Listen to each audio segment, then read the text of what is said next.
Сайнрах өдөр савагтаа Тавтамрал 2025 оны 7 сарын 27-ны өдрийн мэндийг хүргэе. За өнөөдөр та бүхэндээ ямар домог болон хууч яриа хүргэх вэ гэхээр та хэдээс нэг асуулт асууя. От харуухаар та хэд хүслээ шивэндэг үү? Од харуухаар хүслээ шивэндэг үү? Магадгүй хүслээ шивнээд тэр хүсэл нь биелж исэн юм тохиолдол байдаг үү? За тэгвэл та манаас комент хэсэгт сэтгэгдэл бичээд үлдээгөөд өгөөрэй. Өнөөдрийн миний ярих домог болохоор яг энэтэй холбоотой од харуухтай холбоотой Монгол ардын домог болон хууч яриануудыг бас бэлдсэн байгаа. Мэдээж хастай холбоотой сонирхолтой бас баримтуудыг бас хачир маягаар та бүхэндээ хүргээд явна. За энэ мэдээллийг яагаад бэлтгэхээр болсон бэ гэхээр одоо нөгөө 7 сарын 29-ноос одоо 30-ны шөнө Монголын тэнгэрт ихэр солирын бараа үзэгдэнэ гэсэн мэдээлэл яваад байгаа шүү дээ. Тэгэхээр энийг нөгөө харж агаад ер нь бол нөгөө тархахтай ч юм уу мод эрхстэй холбоотой домог одоо яриа хүргвэл илүү хүмүүст бас сонирхолтой байж магадгүй гэж батсан үднээс энэ домгийг бэлдсэн байгаа юм. За тэгээд хамгийн эхнийхээ домгийг та бүхэндээ хүргэе. За монголчуудын дунд бол од харуухтай холбоотой маш олон хууч яриа, домог, ихтгэл үнэмшил бол байдаг. За энэ нь зөвхөн тэнгэрийн үзэгдэл бус хүний хувь тавилан ертөнцийн хуулийг тайлбарласан шидэт үзэлтэй уялдаа холбоотой гэж бас үздэг юм байна. Тэгэхээр одоо нөгөө од харуухаар хүслээ шивнэрэг ч гэдэг юм уу ер нь бол зөвхөн одоо нөгөө байгалийн үзэгдлээс гадна бас хүний нөгөө хувь заяатай холбож тайлбарладаг байх нь шүү дээ. Од харуух нь хүний нас гүйцэж буй дохио гэсэн юм домог байна. За эртний монголчууд од харуухыг хэн нэгний амь тасарж байгаа гэж хүлээж авдаг байсан. За хөгшчүүд ялангуяа за чимээгүй залбир хүний заяа гүйцэж байгаа гэдэг. За тиймээс зарим нутагт од харавсан даруйд цаа игалж тэнгэр рүү харж одоо хүний сайн сайхан бүхнийг ингэж боддог одоо байсан уламжлалтай гэсэн юм бас нэг сонирхолтой домог байна. За дараагийнх нь болохоор ардын нэгэн домогт тэнгэрийн оронд амьдардаг хүмүүн төрлөختний гуниг харавсал нь нулимс болон газар ундаг гэж өгүүлдэг. За хэрв чи од харуухыг харвал тэр нь хэн нэгний шаналл залбирал байж мэднэ. За ийм үед сэтгэлээ төв болгож сэтгэлийн үгсээ шивнэрэ гэж эмээ өвөө нар маань захидаг байсан гэсэн юм бас нэг домог байна. За дараагийнх нь болохоор од харуухад хүслээ хэлбэл биелдэг гэсэн. Одоо яг нөгөө бидний хамгийн сайн мэддэг хэсэг шүү дээ, тий. За хамгийн түгээмэл тархсан домог бол энэ монголчууд од харуухыг харангуйтаа нүдэ анаад хүслээ шивнэх юм бол тэнгэр түүнийг биелүүлнэ гэж итгэдэг. Гэхдээ ганцхан нөхцөл бий. Хүслээ хүнд хэлж болохгүй. Хэрвээ хэлбэл тэр хүсэл нь хизээч биелдэггүй гэж итгэдэг байв. Тиймээс ч түүнийг одоо од харуухад хэлсэн хүслээ одоо зүрхэндээ ингэж хадгалдаг гэсэн юм домог байна. За энэ бол яг ингэж бидний бүр хамгийн сайн мэддэг домог шүү дээ. За дараагийнх нь болохоор одоо од харуухх нь тэнгэрийн зарлиг гэж бас үздэг ийм домог яриа бас байдаг юм байна. За зарим бүү лам нар бол од харуухыг тэнгэрийн зарлиг бууж байна гэж бас тайлбарладаг юм байна. Тэнгэрийн хүү газар руу бууж ирдэг гинэ од харуухх үеэр. За ардын нэгэн хууч ярианд тэнгэрийн хүн төрлөختөнд туслахаар од болон бууж ирдэг.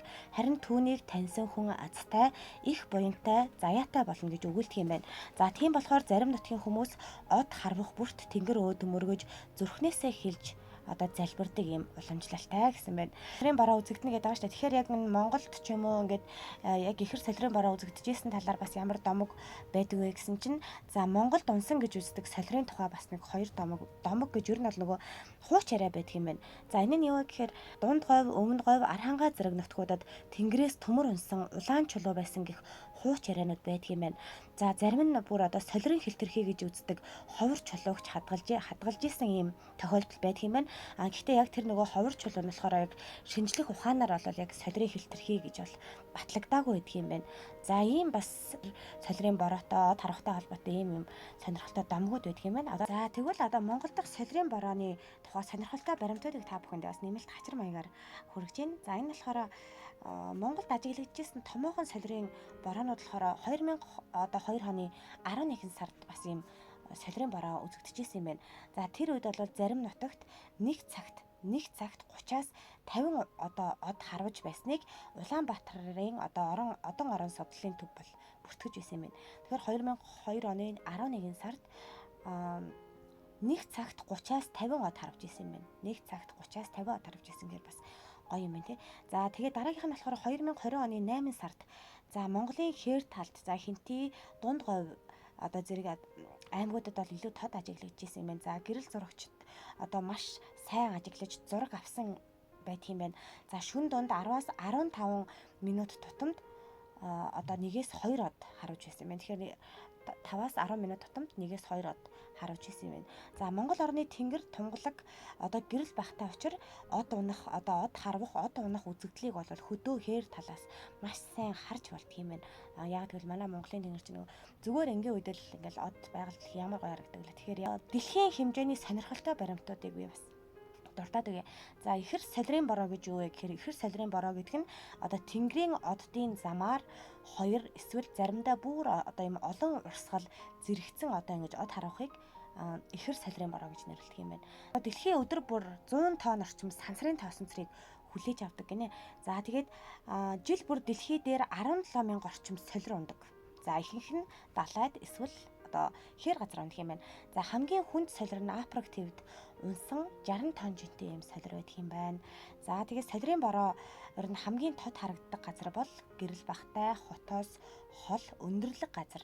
За яг Монголын одоо энэ тэнгэрт дор болол яг энэ солирын боройг харахад бол хамгийн одоо тод харагддаг юм газраа гэж бас хүмүүс нэрлэдэг юм байна. Сувгийнхаа яг бас нэг зорилгыг та бүхэн дахиад нэг хэлье.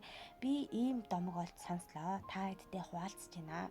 Та хэд маань ийм домог олж сонсноо. Бидэнтэй хуваалцааж гэдэг сурж олж сонсож мэдсэн домгуудаа л бусдтай хуваалцж байгаа ийм сувг шүү. Тэгэхээр та бүхэн манаас тэрийг зөвөр ойлгоорой. Ингээд өнөөдрийн хөөрхөн өдөр сувгтаа хамт байсан та бүхэндээ баярлалаа. За од харах та холбоотой бас сонирхолтой домгуудыг бас ярьж өгсөн байх гэж та бүхэндээ найдаж байна. Тэгээд та хэд манаас энэ талаар сонирхолтой бас өөр домгууд байдаг бол сэтгэл хэсэгт бичээд үлдээ гэдэг өгөөрэй. Сувгтаа ороод одоо энэ бичлэгээ үзэнгүүтээ сувгтаа заавал нэгдээд өгөөрэй манайхан. Заавал сувгтаа нэгдээд өгөөрэй. За одоо жишээлбэл нэг цагт 30-аас 50 од тэнгэрт ингээд зэрэг харахыг харах боломжтой гэхээр бас гоё байгаа зү.